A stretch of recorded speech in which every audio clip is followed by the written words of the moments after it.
especially Dhruv. Dhruv is like really, he's gone from a thin boy to a really solid Bison. So it is a sport movie, so it is in a weird way with all of everything that Mari talks about. It's also Rocky. We want to work with Mari very good. We're doing other things with Ranjit, so it's part of what we want to do. So we went to Mari's office and saw the cut, and it was a little bit of a tense moment before going. Ranjit hadn't come. He said, "Go and see it. Let me know what you think about it." I saw it and I was like, so when the lights came on at the interval, my first reaction was, wow. The way I describe Vignesh and his Portol is, you see this young kid who is playing cricket and he's batting exactly like Sachin Tendulkar. But we definitely don't want to be embarrassed, I think we have that as a little bit of a rule. Superstar director or anything, and therefore this is my price. Because if it doesn't deliver on the box office, then you're not worth it. Like Darling 3D Diwali deals. நீங்கள் வாங்கும் ஒவ்வொரு பொருளுக்கும் 3 அற்புதமான deals. Celebrate your Diwali holidays with Grand Royal Tours. குறைந்த விலை நிறைந்த தரம் தங்கள் தேவைகள் அனைத்தும் ஒரே இடத்தில் Jayachandran. Hi Samir Nair. Hello. Very happy to be in conversation with you. Or should I say the legendary? No, you should not. You're not a legend? No. Why? Not at all. You're the man behind KBC. I am currently relevant. Okay. But legends can be relevant. That's what we're trying to do. Okay. I like the new stuff. Yeah. I read a quote that is one of the best quotes I've ever read about the situation today, which is by you. Human attention is the new oil. That's like pretty much defined the entire era we're in. So, in this situation where human attention is the new oil, how does a producer, a maker like yourself, find things to make? What makes you say, Bison is something that I want to get involved with, for instance? Well, actually, the way we do it, and when you talk about human attention being the new oil, you talked about actually attention is the business we're in.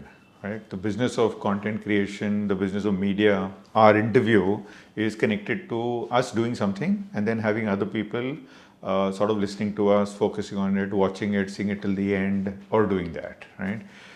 Buying a ticket, putting on a show, getting a subscription. All of these are linked to people consuming things. Yeah. So every time we set out to do something, the core of our entire life is storytelling, which is what it should be. In the old days of TV, there used to be this famous sort of saying, which is that people watch programs, not channels. Right? I have proven that many times. We continue to do that. It has been proven around us all the time that that's what people do. Right. So oftentimes we think that people are doing other things, but that's not what they're doing. They are watching specific things that they like. And their choices, their method of filtering it, what draws them to it, all of those things become part of the whole storytelling process.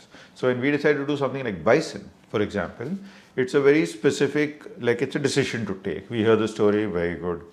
We want to work with Mari, very good. We're doing other things with Ranjit, so it's part of what we want to do. It's a very distinctive story. It's got lots of good things going about it. We like that kind of storytelling. We like that. We believe this can be a highly emotive, punch you in the gut kind of story. It's got all the right things happening for it. We are confident of this thing. Right. And we believe that you as an audience will like it. Right? That's why we back it. That's why we get into it and say, okay, let's do it. So when we do these things, we're obviously taking a chance. Because this can all, as you know, the business, that is pretty much of a 1-0 game. So, you put all your best efforts and put it all together, and then it can still turn out people don't like it. And it happens to us as well. So I think that's our approach. For us, the approach is always that at the core is storytelling. At the real core is story. What's the story? Why do we want to tell it? The questions we ask ourselves is why this, why now, for whom, at what scale? And then we commit. For us, it is about committing. Once committed, then we are all in. Okay. And then we go for it. Let's say I'm a screenwriter/director. I want to approach Applause Entertainment to see if they will make my new film. What is it that you look for? Story. Actually, it's always Do you look there. for story or my conviction in telling that story? That is also story. Right. So actually, many times, in fact, I am always concerned that sometimes, you meet somebody who's written something really well. Yeah. But then you say, okay, now narrate it to us or tell us about it. And they are often not good narrators. Right. Right? Which means that you have to go past those things. So, I mean, I'm always listening to people. I take any meeting that comes my way. I listen to every story. Okay. I am happy to, if I think the story is a good idea, but you're telling it badly, so I'll give it one more chance. Okay. I'll say, listen, I think it's a good story. I don't think he's telling us well. So, there's got a lot more potential. This story can actually be made much better.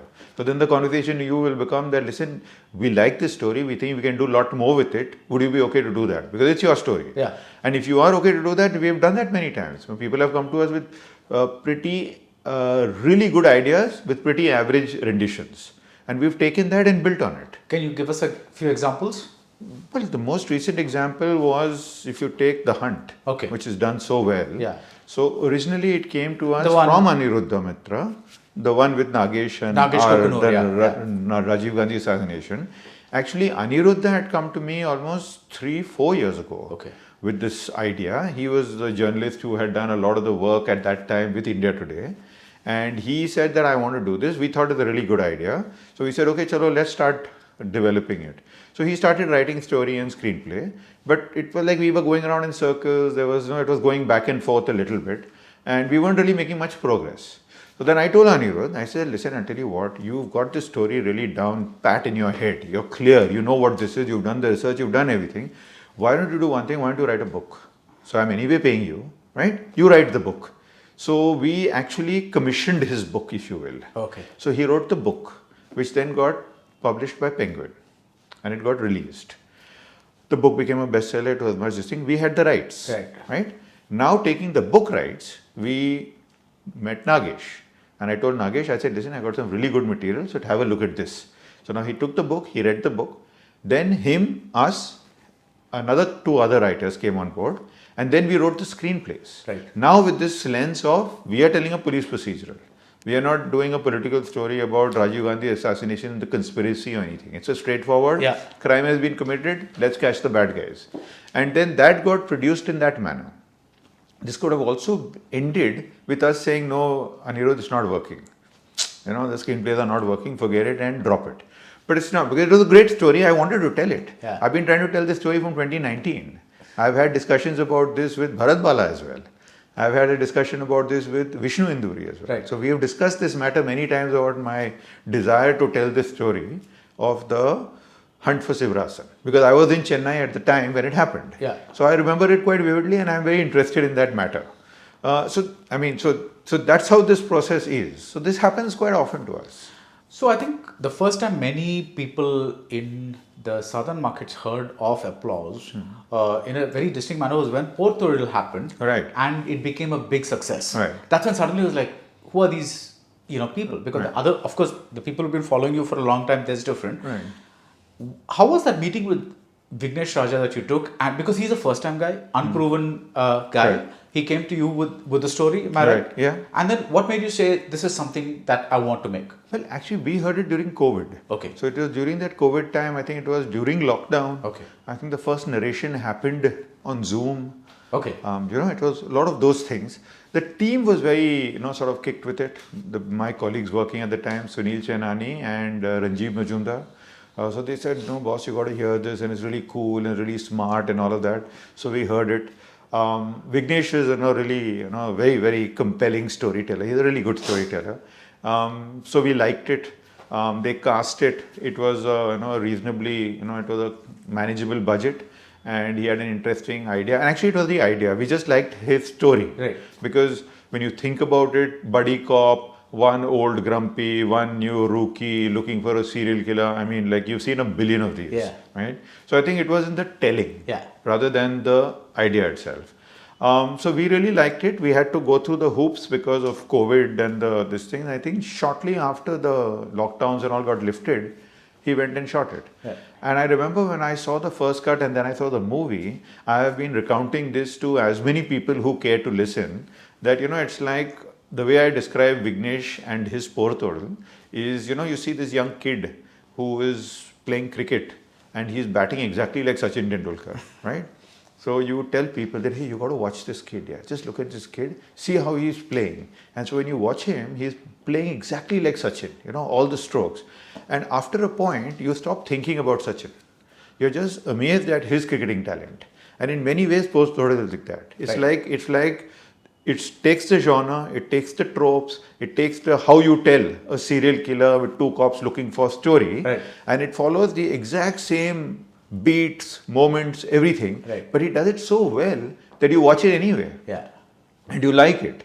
So yeah, I mean, this was the one that we had to do, and the soundtrack and the film. I mean, so polished, so good. For Vignesh, I'm so happy for him.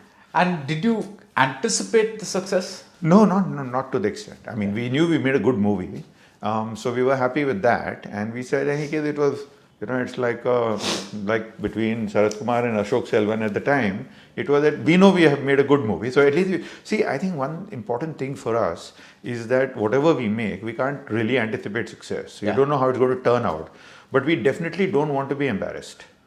I think we have that as a little bit of a rule. So if something that we make embarrasses us or creates a little bit of like, what kind of junk is this? That's what hurts more. The success is that's a little bit fate as well.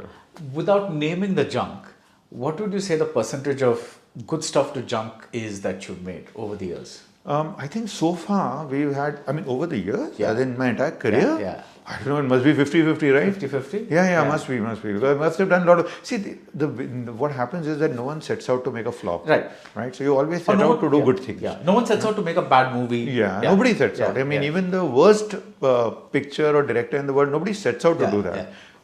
Yeah. It evolves in that manner. Things go wrong, you compromise in places, you get you start sort of agreeing to things that you shouldn't be.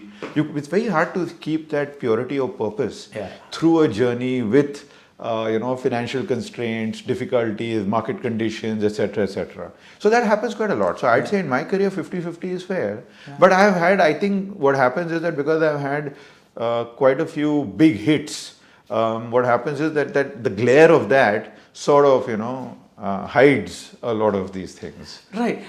That's a lovely phrase that you said, purity of purpose, because quite a few filmmakers have said that when I ask them off camera about the films that have gone wrong, they say that sometimes it's very hard to hold on to the original goal that you had, while the most difficult thing to do is you start saying that I want to do this. Holding on to this through that journey, they say is the most difficult thing. It is. Because there are so many things that happen in the middle. Something this, actors change, something happens, something this, scene gets rewritten, whatever. And by the end, suddenly they lose track of what the original thing was that made them want to do the film. No, and in fact, I think... Or series or whatever. What we are trying to do at Applause, and I think we've done it quite well, is that we are here as enablers.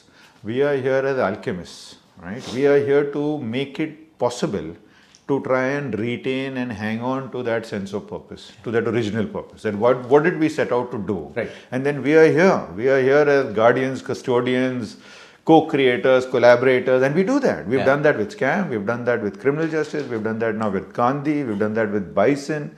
Like when we went a month, 2 months back, and apparently there's a thing to be done that we had to go and see the cut. So we went to Mari's office and saw the cut. And it was a little bit of a tense moment before going. Ranjit hadn't come. He said, go and see it. Let me know what you think about it, all of that. Who said go and see it? Let me know. Ranjit said, okay. Ranjit said, go and see it. He was busy doing something else. So then I went there and I was sitting there and watching it. So there was a generic, the studio has come now. So, oh my God, no, what's going to happen? But I saw it and I was like, so when the lights came on at the interval, my first reaction was, wow. So then that sort of set the tone for everything. And then from there on, then we enjoyed the movie. We really liked it. It's quite tripped out. Have you seen it? Not yet. You should see it. Yeah. So it's really tripped out and it's really and I was like stunned by by his really, his signature style. It's not like conventional storytelling. Mari has a very odd way of telling stories. And this one in particular, because it's also in that sense a sport biopic. So it is a sport movie, so it is in a weird way with all of everything that Mari talks about. It's also Rocky. Yeah. It's also that. So it's a terrific picture. And I was like really, but we are here to actually support that. So I was telling the team later that remember when we were reading the script in Bombay, we got the English translation, so we were reading the script. So there was this one line that comes from time to time in the script. And it's just a way of writing. It's nothing like that. The team was saying, what exactly is this? Because it says things like, powerful music starts, revenge music starts, like that. So when we were watching it, I turned to the team and I told them, I said, that's the line. Remember you were asking? So because when it's written, it's just a thing. Yeah. It just says revenge music starts. But when you actually see it, then you see what is revenge music and what is the context of the scene, the shot, what's done, and what background score has come. So I think those kind of things, we want to be those people. That's who we are. So I have a question. With Por Toril again, it's a very generic premise, not the film, but the Correct. premise. It's like you said, we've seen a billion of those. Similarly, Kabaddi, sports biopic, we've seen a billion of those, right? So what sets Bison apart for you? Again, I'm telling you, it's that for all of these things, it's never the story, it's always the storytelling. Yeah. Because many ways when you think about it, there are no new stories to be told, right? All stories are amalgamations of, like Javed Akhtar many years ago when I was in Star Movies, we used to do interviews and behind the scenes for all the Hindi movies that we're releasing. So I used to conduct a lot of these. I used to not do the interviews myself, but I was the producer. So I remember speaking to Javed Akhtar once about love stories. I think the movie was Prem. It was Sanjay Kapoor's launch film. Tabu and Sanjay Kapoor. So at that time, in Boni's house, the interview was going on with Javed Saab. And this is what he said. So I've interviewed many people like that and they've always said some pearls of wisdom. So he said, see, there are only 3-4 types of love stories. Rich girl, poor boy, rich boy, poor girl, warring tribes. And all of this can end in either joy or sorrow. Sometimes there's a triangle. So when you think about it, there are only so many love stories. So really telling, and yet we keep making love stories. And every generation needs this love story. And every now and then a new love story comes along. So he says that all of this is in the telling. It's in the newness of the people. It's in the newness of your context, of your milieu, and of your age. Right. So, they already made Romeo and Juliet. Shakespeare did it 500 years ago. But we are still doing Romeo and Juliet today. So, I think in that sense, what sets Bison apart, what sets Por Toril apart is the telling. It's that who's going to tell this story, right? Who's going to tell the story? Who's going to be in it? How's it going to come through? Yeah, What's your context? What the music is like. And what are you going to do with it? And oftentimes, who's telling the story becomes important. Because, there are some people who have a very distinctive way of telling stories. Yeah. Like now currently we're doing this with Imtiaz, right? So, realistically speaking, when you hear the story from Imtiaz, the first time when he saw the material, it's really fragmentary. It's like, it's an artist it's an impression. This is going to be love that will pierce your heart. And, it's that kind of thing. So it's who's saying this to me? How is this going to happen? And I think that's what plays a big role in this. But Samir, see, on the one hand, there is a Vignesh Raja who, at the point of Por Toril, was not a proven talent. He's a newcomer who's pretty much saying, so you're kind of putting a microscope to whatever is doing, like a kind of a thing. But when Imtiaz or Mari, who are proven filmmakers, come to you, do you also say to them that maybe this is working, this is not working, can we take a relook at this, can we... We have conversations. See, one good thing is that we try to work in a very collaborative manner. Right. And we encourage we like to work with collaborative people. Right. So if our sense is that, it's very much my way or the highway, oftentimes we may walk away. Okay. We might say that, listen, you may be the greatest filmmaker, but if I'm not getting it, then I'm not getting Yeah. it. And so let's not have that struggle of that. But what I have also found with a lot, I'm yet to meet that kind of crazy filmmaker who says that my way or the highway. I found even when we were doing Black Warrant, when we were doing Black Warrant, we had a very warm and cordial relationship with Vikram. Yeah. He had actually come with the material written. Right? And he sent it to me. He said, hey, I have a read of this. I read it. And I said, wow, this is damn good. Why aren't you making it? He's saying, yeah, so will you make it? So I said, okay. That's how we got started. But in the process of doing it, a lot of iterations, a lot of rewrites happened, a lot of those things happen. And we work like that. Yeah. So now, obviously, movies are a little different. But even in that, we do bring it up. We have spoken to the people and said, listen, we just felt this. And then there are different ways of doing it. So what I'm saying is, see, we are not really I'm not a big one on this notes. notes and feedback and all that. It's really like, what are you feeling? Like I don't know. At this point, I lost it. I didn't know where this was going. Then it's for smart people to get the drift and figure it out. Yeah. So that's how we work. We work with Hansel like that only. So we are quite with Nagesh. I mean, the amount of effort that's gone into making Hunt is a lot. I mean, from what I was telling you, from where it started to where it ended. Right. But we work with people. Right. So when you get a script like, so with Imtiaz, I'm assuming the script comes to you in Hindi or? No, actually the first draft was, the first one was just, I think, about some 20-30 pages of English story in stream of consciousness. Right. So when you get it from, like a Tamil filmmaker, it's a translation. Yes. So let's say tomorrow you're going to Telugu, Kannada, whatever, Malayalam, whatever it is, it's going to be a translation.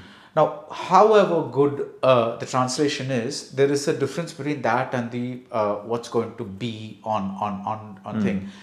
Does that create a bit of a gap in terms of judging the material?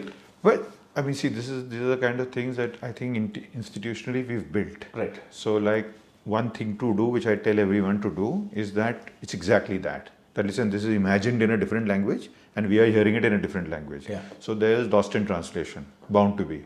So we must make that much more effort to understand it, right? It's like reading subtitles. Yeah. When you read subtitles, you're not really getting it. Yeah. But it's enough to communicate. So in that same sense, we look at it that way and say, very nice, but I'm sure it will be different. Then obviously we are talking to the other people who are working on this project. Yeah. Like there are many times we've actually worked with directors who don't even speak English. Right? Sometimes we work with the Tamil director, he is very, very specific and very hardcore.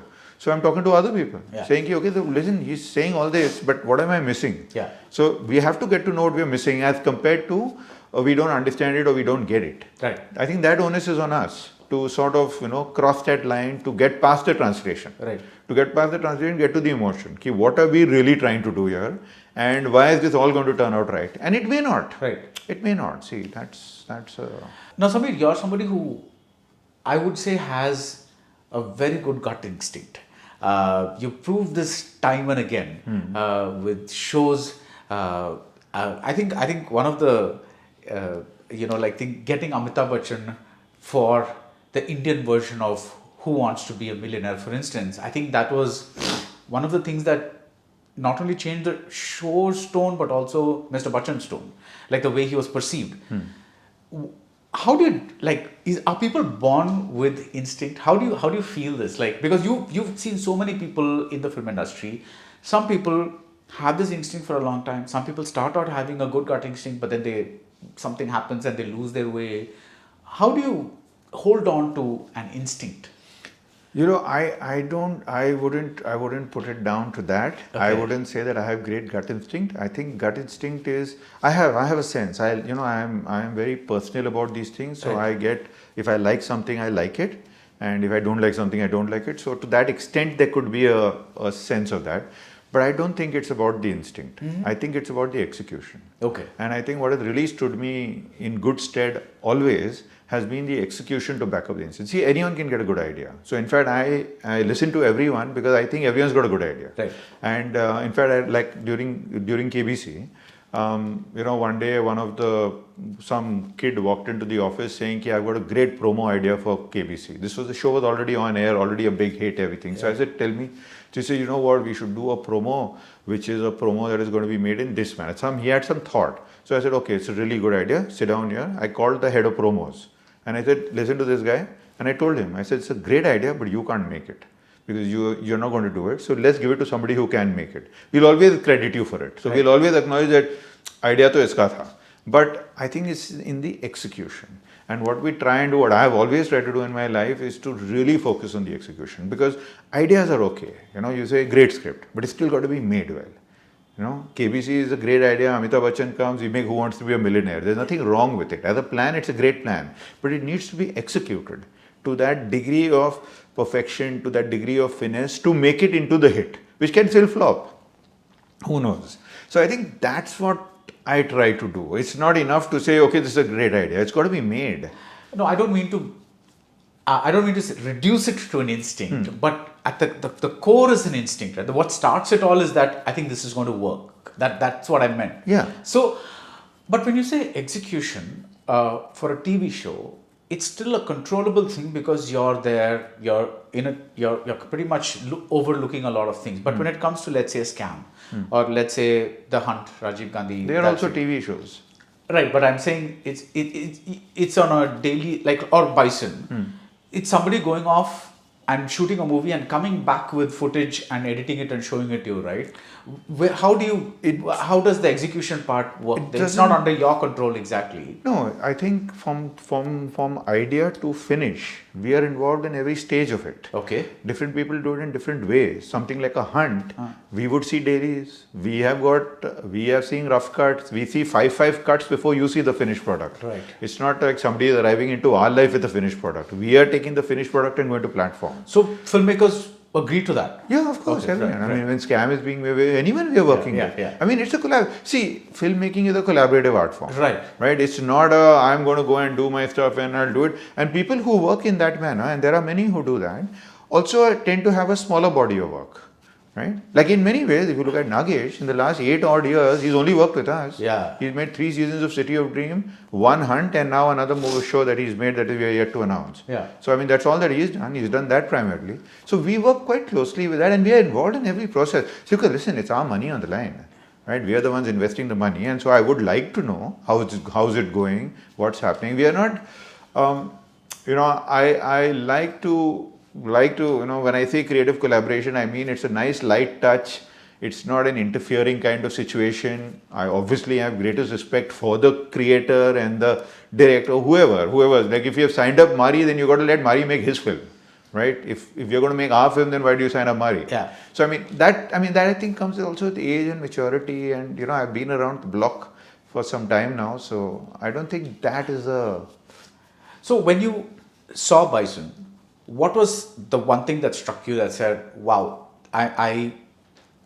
this was something that I'm glad I did? That. But actually when we had heard the story, so we knew the story and read all those lines, this starts, that starts, this happened, that happened, so that was all cool. We knew the cast, we knew everything. We've seen his movies also. So to that extent you're saying, okay, let's see what the great Selvaraj does now, But when I saw it, what was really striking was the sheer, sort of the brave, courageous imagery. Okay. It's like outrageous. Even I was like surprised. I was like, oh my God, this looks like an MTV video. It was like totally out there. And for even simple things, it was like, it is a lot of, almost like a very modern day mixed media kind of storytelling. It's not conventional filming, the way the shots are, the way the things are done, the way it's edited, all of that. It felt really like, wow, this is modern. It's a story of the 90s or 2000s, but it feels very modern. So that was one thing that really struck out. The other one was, of course, the performances. Yeah. Especially Dhruv. Dhruv is like really, he's gone from a thin boy to a really solid Bison. So that was quite striking. It's obviously very rooted and very agrarian, if you will, in that sense. But those are things to happen. Mari's subtext of caste and all that is, I love all those kind of things. But and the music's terrific. Yeah, the music really is terrific. fantastic soundtrack. Yeah. Terrific soundtrack. Now, what do you think about this narrative that the Hindi film industry, Bollywood, is right now in a low phase? People are watching, looking to the other industries for entertainment, and the local industry is kind of suffering. What do you think about that narrative? I don't know. See, from the movie industry, the movies, everywhere when you look, there's been a whole string of Tamil flops now. Yeah. So, there's no real solution to that. Right. And, everyone's trying to make movies. I think the struggle is not just to do with the Hindi industry as much as to do with the movie business in general, right? Because of the arrival of streamers, because of the decline of TV, because of the slowing down of the movie theaters, right? So that combination has created a little bit of grief in the economics of it all. Yeah. This then compounded with the fact that, the star system works in a particular way, the price points work in a particular way, People aren't going to theaters enough, so that's also creating added pressure. Right. So I think in a way, what a good thing is that if all of this creates pressure, then it takes us back to basics, takes us back to purity of purpose, where don't put a project together, let's tell a story. So maybe it's a good thing. Yeah. Maybe it's a good cleanse. That when things bomb, then you say that why did this bomb? It ticked all the boxes. Why did it bomb? So then you look back and you think about it and say that because it was just put together in that manner, and it was done at an unwieldy cost. It had no sense. There were so many things with it. So I don't think there's any. It's not any great calamity. It's not like anyone has got it right. Even the US is making movies that bomb. Yeah. Right? Everyone is doing it. No, the ratio of hits to flops is a very small And actually, ratio. when you think about it, you pick any year in the last 50 years. You pick any year, and there will be the 2-3 big superstar movies that flopped. There will be the big 2-3 superstar movies that were hits. There will be the 3-4 outliers that became hits. There will be a whole collection of movies that we have never heard of, and there will be invariably that one movie that remains cult forever and after. So like, I think 82 is a good year. It released Naseeb and also had Jaane Bhi To Yaaro, right? Yeah. And that combo you see every year. Yeah. You'll see it. Whatever you see, you'll find that. Ki, this year mein ye bhi aaya tha. That kind of thing. So I don't think it's that. I think in the last 4, 5, 6 years, what's happened is that money became easy. So because money was easy, a lot of things were being done just put together, right? Because there was streaming had come, streaming was paying big bucks, COVID had happened. In a weird way, COVID refinanced the film industry. Yeah. Because all the movies, if you see many of those movies, if they had released theatrically, they would have bombed.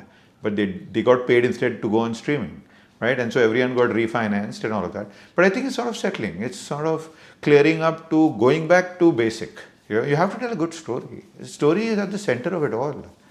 I heard, I'm not naming this film, but I heard of this film that got made fairly recently, simply because the original script that was supposed to be made, that kind of fell apart for some reason, but the studio had the dates of these stars. And now what do you do with the dates? You kind of think so something was hastily kind of put together, saying that, okay, let's just do something so that we don't lose the advance, the investment, whatever it is. Would you do such a thing? No, I don't think so. Okay. No, we wouldn't do that. Okay. So you would write it off? Well, write it off or you'll postpone it. I mean, there are so many ways to do this. I mean, you can restructure it, or you'll write it off. I mean, if it comes to that, then you'll do that. But I don't think, and in fact, see, that is what leads to these problems. Right. Like a lot of these things get put together as projects, then they arrive, then they are made, and then they get released, and then it feels like, oh, what is this? It could have been better. Right. It could have been better, but it's not. So no, I don't think we'd do that. Okay. But how do you define a project for like as opposed to something else? Like how do you define a project? A project would be something that has usually a big star attached to it, sort of ticking off a bunch of boxes. This is the music and this is this, and we got the streaming rights done, and we got satellite. So itna hoga, ye hoga, wo hoga. So you do some math, and an Excel sheet presents to you that this is a, as they call, table profit. Yeah. Sure shot hit. Other such words. So then what happens is that the most important question, of course, is it kahani kya hai? Right? That's the most important thing, which is not being spoken about. Actually, everything else is being spoken about. Right. That this actor, his satellite value is so much. I've heard that so many times, that iska satellite value is so much, iska music value is so much. But the question is, what is this that we are making? So that usually becomes projects. Yeah. And sometimes projects work. So that also happens. Yeah. So sometimes you put all this together and it's true. Yeah. Iska ye value, iska ye value, iska value. See, also stars need to align. People got to queue up, go see movies, go see things. Sometimes the gods favor you. Yeah. But I still think that even if the gods favor you once, you must go back to basics, you must focus on execution, you must try not to do it again. There's so much chatter about 8-hour work days, entourage, costs, this, that and all that. I remember something long back that Karan Johar told me, that he said, see, all these things always happen in the film industry in one way or the other. It's just that there is so much media right now that they need something to keep writing about, and that is why we keep hearing about it so often. Do you kind of agree with that? Yeah, of course. It's been going on from ever. Yeah. See, there was always, the famous stories, that heroine ki mummy I, Switzerland में shooting के लिए. So it was not just the mummy. It would be a family that would come. It depends. It's a question of scale. Yeah. So depending on who the actor is, on that basis it will be the entourage. Entourage now it's become more formalized, so we hear about it. Yeah. So we hear that somebody needs 4 vanity vans and somebody needs 5-6 vanity vans, and then one is a gym and one is a this. We hear about it. But there have been variations of this, and it's grown over time. It's just grown over time. Yeah. So it's like a standard sort of thing. So yeah, that's correct. That has always been there, and it's always been the burden of the producer. The producer has to bear the burden of it. It's always. I mean, historically, if somebody was going abroad on a shoot, so either you go away on the shoot to get away from your family, or you go on a shoot to take your family on a holiday, right? Either way, the producer is paying for it, right? And this has been going on forever. So I think, yeah, that's fair. What is your advice to somebody who is entering the media business today in the capacity of a producer? In the capacity of a producer, I think it's important to really, as a producer, what you need to do is that, you really need to have a complete understanding about what we are doing. That's the job of the producer. So there's a very nice quote about a human being, that a human being should know many things to do. He should be able to give birth to a baby, build a wall, butcher a hog, do this. It's a very nice quote. I'll share it with you, because it says that specialization is for insects, right? So human beings need to be well-rounded people who can do anything, including lead and follow, right? And fight gallantly and die honorably, if it comes to that. So I think that's what a producer should do. So anybody getting into this business wanting to be a producer should come to anybody coming from film school, coming from anywhere. If you're getting into this business, you should not say, I'm a writer. Yeah. Or I'm a director. Oh, I don't know that. I don't do this. Like, I hate it when creative people tell me, well, I don't understand numbers. Terrible. You should understand numbers. You should know. You should know what we are doing. You should know what we are paying writers. We should know what we are paying people. You should understand what the math works. You should know what OB is. You should know how much you're supposed to shoot in a day. You should know how things work. You should know all the new tech. You should have a fair understanding of AI, what is happening in your life. You should know everything. So the more you know about everything, the more you watch. You should watch. People say, oh, I don't watch anything. I don't watch show. There's no time. I think you should watch everything. I think you should read everything. If it takes you, you should be at it 20 hours a day, right? You should, as much as you can know is what you should do, because when you start off young into this business, see, I got lucky. When I joined Goldwire in 1989, and I went there actually to join client servicing. So I was very far removed from film at the time. So apart from having just a background, but I have not done film school, and my desire was to get into advertising. And I thought the best way to get into advertising is to get a client servicing job, wear a tie, and then see if I can sneak my way into some kind of copywriting. That was the broad plan at the time. What happened was that with some stroke of luck, the entire creative team quit Goldwire within a month of me joining, and I inherited the film and TV department. Right? I just inherited it. I got it. And I was the only guy there, and then we started working, and I did everything from there. So, like, the very first thing I did was supervise the post-production of the Filmfare Awards South in 1989. Right? 4 states ka South Awards is sitting in I think, where was that? In Alwarpet or somewhere the studio was. Luz mein sitting and night after night going through, and I've never been in an edit studio before that, and doing that. So one thing that I did learn was that you got to do everything. You can't be one person. So that's a producer. A producer is somebody who does everything and also works well with people. Producer is somebody who knows everything, who understands everything, and who works well with. That's why I say we are enablers, we are alchemists. You got to put all these exotic elements together in search of gold. There is this resistance to the word content by some people.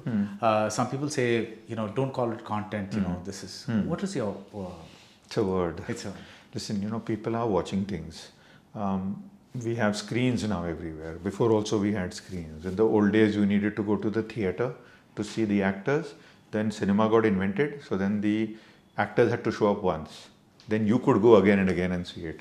Then TV got invented, so then you didn't even have to go because the TV came to you in your house. And now you've got internet and you've got a mobile device, so you don't even have to watch TV. You got it on your phone, right? But it still involves you watching something.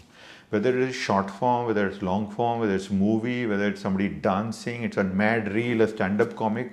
It's a piece of content, or if you don't like the word, then a piece of art, or it's whatever. But it is something that is occupying your time, your attention. It's holding your attention. And if it's holding your attention, then whatever the word it is, that's what it is. And I think that's what we do. And I think, that's actually the only thing that drives it. When I said that people don't watch channels, they watch programs. When you think about it, Star was nothing at the time. Z and Sony were the number 1 and 2. KBC came, changed the world, right? IPL used to be on Sony. It was the biggest thing on Sony. It moved from Sony to Star. It became the biggest thing on Star. Now from Star it's gone to Jio Hotstar. It's the biggest thing on Jio Hotstar. So then what's bigger then? Is it IPL or is it these platforms?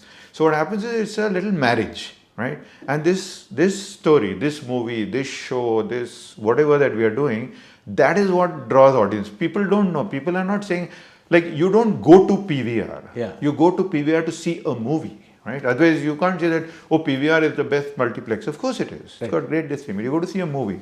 So I think whether you call it content or any word, now you call it micro drama. There's all the labels keep coming up. Genre, art films, remember? Parallel cinema. Yeah. What was parallel cinema? I never got it.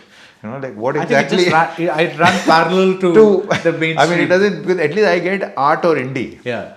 Right, but otherwise, but these are just terms. Yeah. So I'm like how some people don't like it, calling it Bollywood and say it should be called Indian film industry or whatever. Yeah. But the fact of the matter is that it is, you are creating something that is going to need to attract and hold attention of people for a period of time. Yeah. That's what it is. Now, there are some movies that, at least from the outside where I see it from, they seem to come into theaters, and we know right from the beginning that this is doomed because it doesn't have stars. It's a very, very low profile movie. They haven't marketed it enough.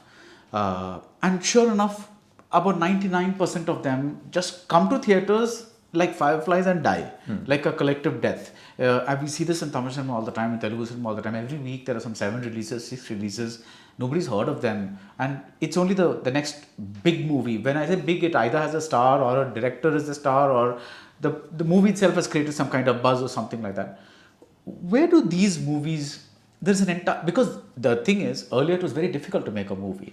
But once digital happened, it became much easier to kind of make a movie. And there's so many movies being made. How do you see that?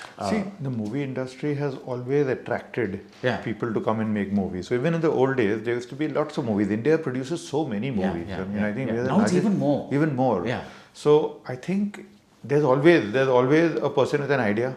There's always actors to be interested in that idea. There's always some producer or financer who wants to get into the movie business. It's always been there. It'll always be there. Right. There's always, because it's like when you say fireflies, it's also like moths being attracted to the light. Right. So there is the light. There that whole that this will be the one. And and everyone lives on that hope. No one sets out to make a flop. So the guy making the smallest picture is assuring his financer or studio that this one is the one. Right. And it's that hope and faith that everyone does it in.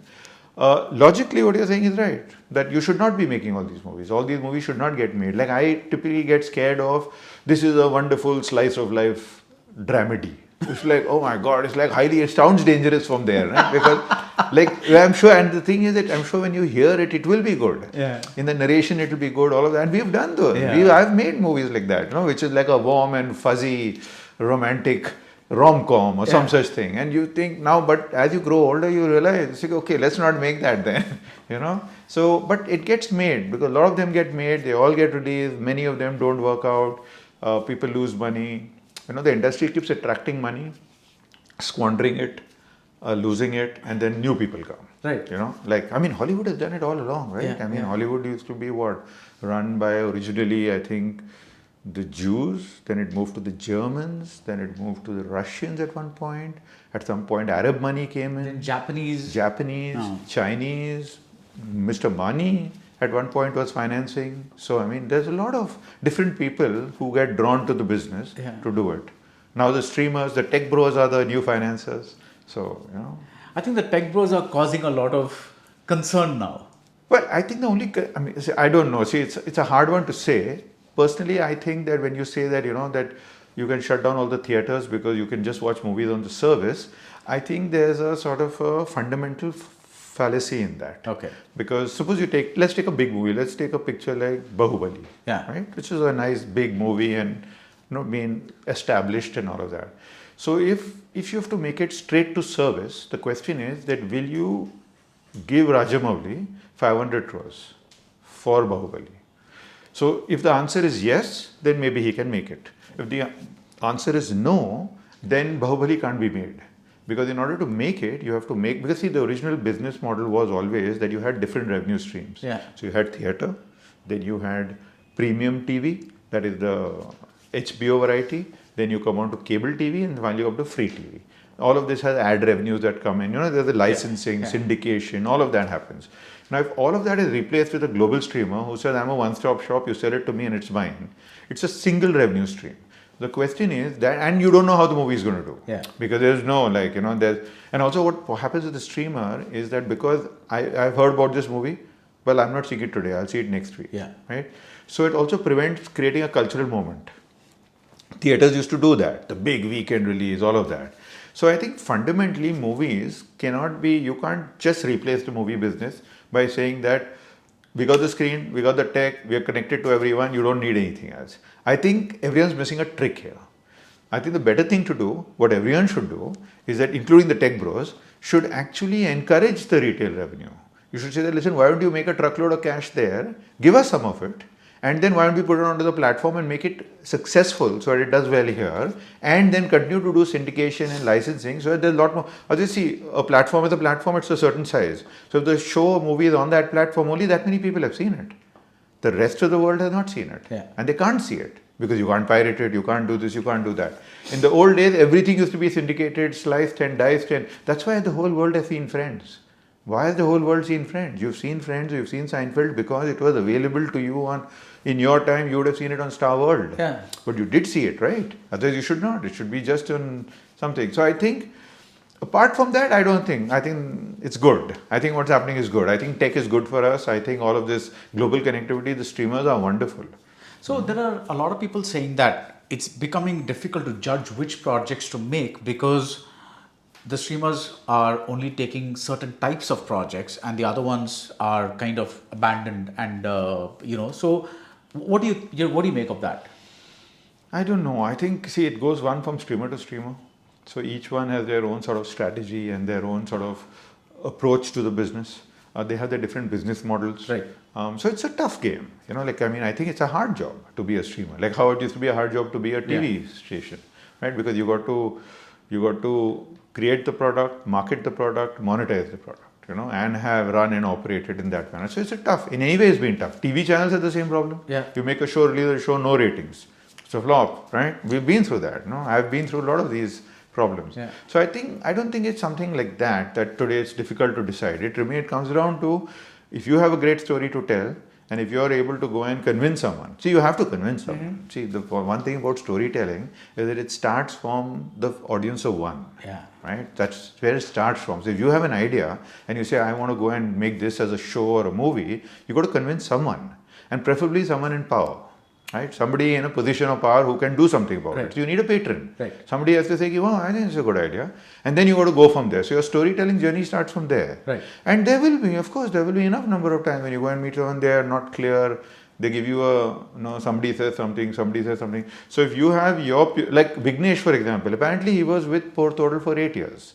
He had it with him, and he and Ashok had made a plan apparently that when I make my movie, I will cast you. Yeah. Ashok's career was going in his own thing. Vignesh was doing whatever, but he had Port Total with him. He was waiting, and his only requirement, much like Night Shyamalan, was that I want to direct it. Yeah. So then he met us then finally, and then we said, yeah, sure, go for it. Yeah. So he had his purity was intact.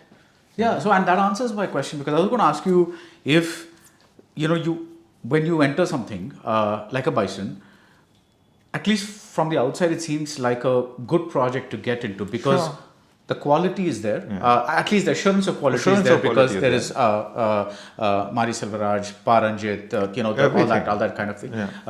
The There is a guarantee of a bit of star value, because even though Dhruv Vikram is not a major star, he's very much somebody who people know. True. There's a star in the making there, possibly. So there's all these factors that could lead an OTT tomorrow to say, listen, I'm buying this because Mari Selvaraj had an enormous theatrical hit with Vare, which nobody anticipated, because it was made for Hotstar. And they released it in theatres, and it became a runaway theatrical hit with 0 stars and all that. But when you go to something which, without these guarantees, there is guarantees that say, it's very likely this will happen, it's very likely I'll get money here, it's very likely I'll get money here, then what is the... it's pure storytelling conviction. That's the only thing. Storytelling conviction. See, you also do a few other things. So if you don't have all the bells and whistles, if you will, then you must be efficient. Okay. You must be economical. You must not be extravagant and do silly things because I believe in the story, right? Because that's where then it comes into, let's tell a great story. We told Total very tight. Yeah. I mean, it's such a sharp story, and I think the way he shot it is that I think he almost shot a 1-to-1. I mean, it looks like that. It doesn't look like he shot a single extra frame. Yeah. Cut. Yeah. That's it. End of story. I don't need this shot anymore, kind of thing. Yeah. So it was done very efficiently. Suppose it hadn't worked. If it hadn't worked, it wouldn't have set us back. We would have still made a great movie. We would have still been happy with it. It would have been okay. Because see, there are going to be wins and losses. That's going to happen.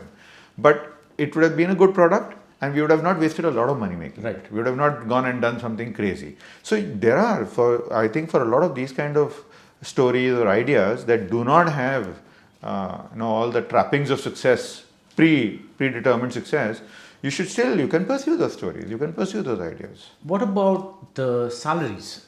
Because do you also have, how does Applause handle that requirement? Because it kind of varies, right? Because some with the stars, with the directors. I think what we're trying to do, I think that's an industry thing. It's nothing we can do specifically.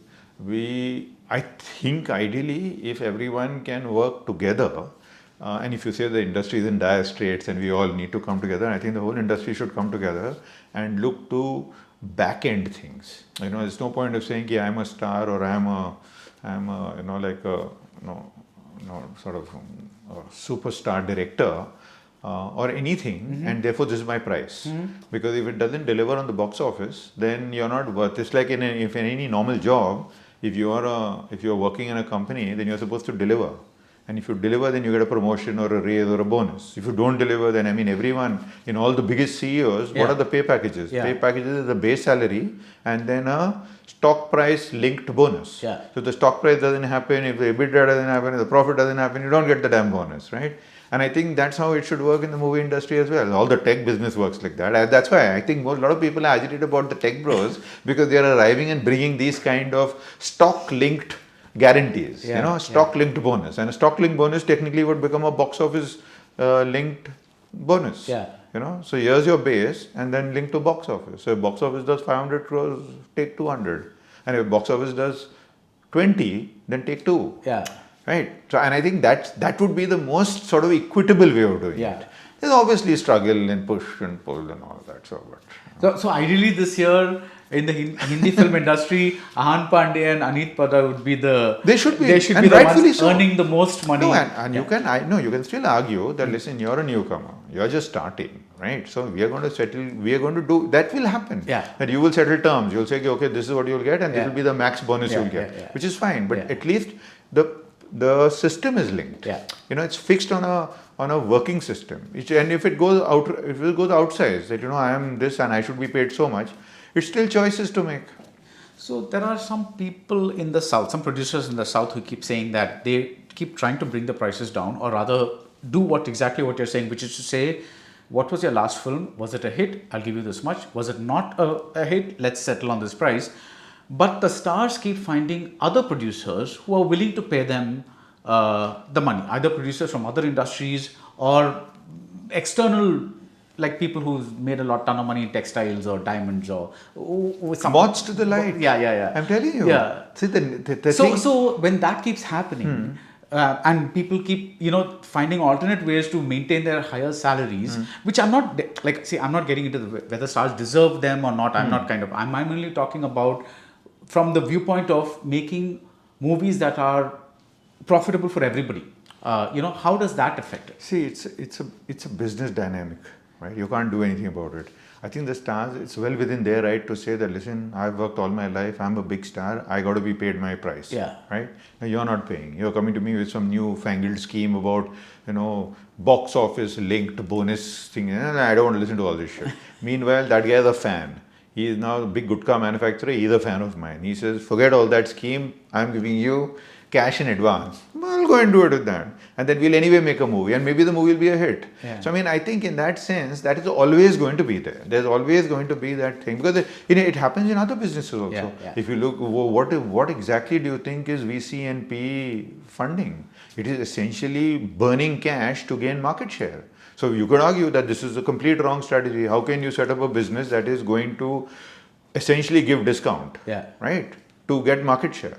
So you're undercutting the guy who's trying to run a proper business, saying, I'm making shoe for 20, I will sell it for 25. You say, no, I'm going to make shoe for 35 and sell it for 5. And then I'll become the main shoe manufacturer and I'll become the big brand, I'll have a valuation, I'll sell and I'll hook off and then move on. That is the entire private equity industry. But no one talks about them, saying that this is unfair trade practice. So if a poor, diamond merchant or a textile guy comes and says, I will pay you triple, why is that an unfair trade practice? It's just a business practice. Yeah, but it affects the... But it's happening to, what do you think e-com is doing to all the retail stores? It is doing that. Yeah. It is doing that. Yeah. It has been happening around us. So I think that's just a part of, it's just, that's how business works. Yeah. So what's ahead for Applause? You have an Imtiaz Ali theatrical production coming up. Theatrical production, filming now. We have Bison, that's the big thing. Today, this I think by the time we air this interview, Bison would have been released. Would have been released. Yeah. So you have Imtiaz's film. Imtiaz's film. We are doing a film with Kabir. 2 films actually, but one is getting hotter. Kabir Khan. Okay. So that's happening. We've got Gandhi, which is in completion now. So we showed it at TIFF. So got a very good reaction there. Currently, we are in the process of finishing it. Rahman is doing the music. So as he discovered after he agreed to do it, he said, oh my God, there's like 3 films. So, it's a big thing. It's How long is it? 8 episodes. Yeah. So 8 episodes of an hour each, give or take, is a lot of background score and things to do. So that's happening. We'll do Black Warren 2. Game, I'm sure we'll do more of that because the show's done really well. We've got a show with Nitya that's coming up. We've got quite a bunch of these shows that we do. In the movie business, there are 2-3 new ones that we are working on. We've not yet announced it, so we'll get there.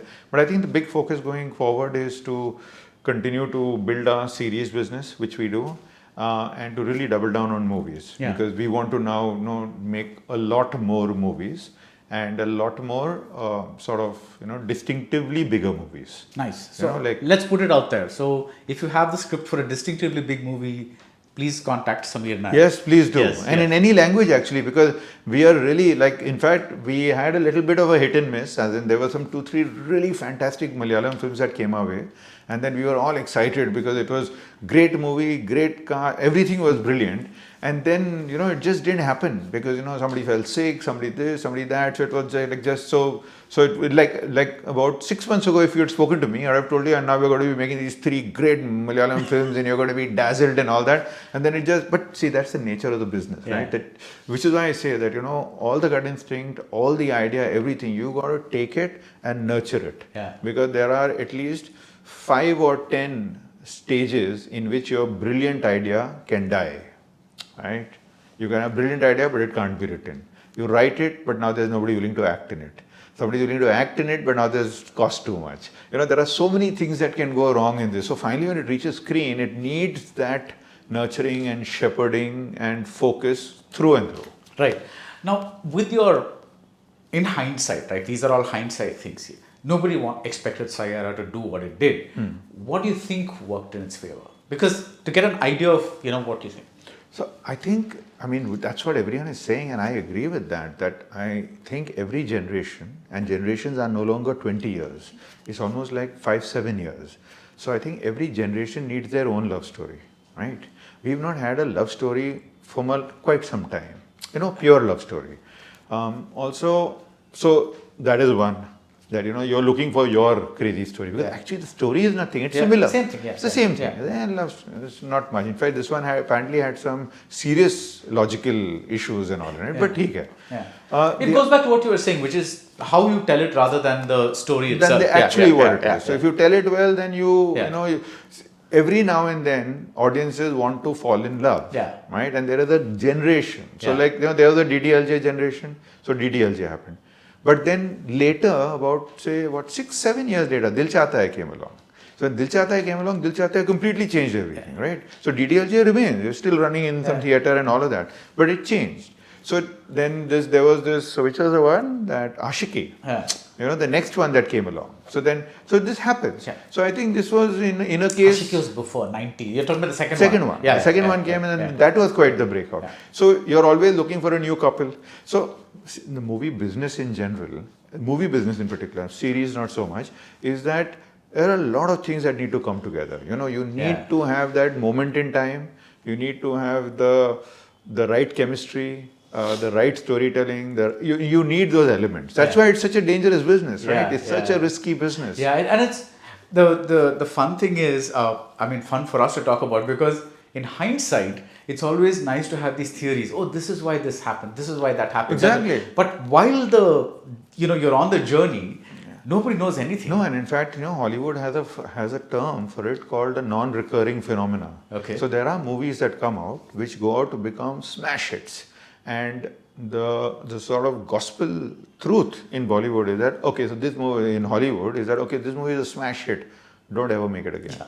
Don't ever make it like again. Barbie and Oppenheimer. Yeah. You can't work on the principle that that's going to happen. Yeah. You made a great movie, you made with good intentions and it breaks out. But that doesn't mean that genre. What will always work, however, is that, okay, so you've made this movie, it's a really big hit, now let's make Avengers 4.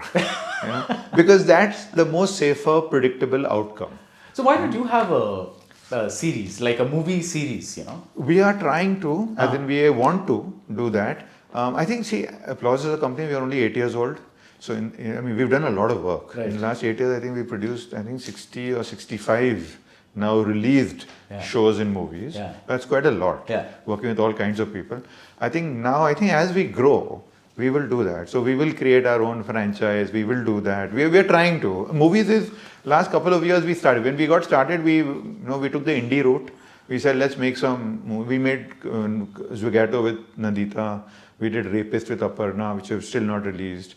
We did Sharma Ji Ki Beti. We did Do Aur Do Pyar. So they were like, smaller, nicer movies. Was that kind of just testing the waters? Testing the waters. Yeah. Seeing what it... Yeah. And also COVID was happening. That's when we were starting. The assumption at the time was that a lot of these will go straight to platform. Yeah. That market sort of dried up in that sense because they got a glut. But it's okay. I am a big believer in theatrical. I think we should build the big theatrical experience, make the money there, therefore it reduces cost for streaming.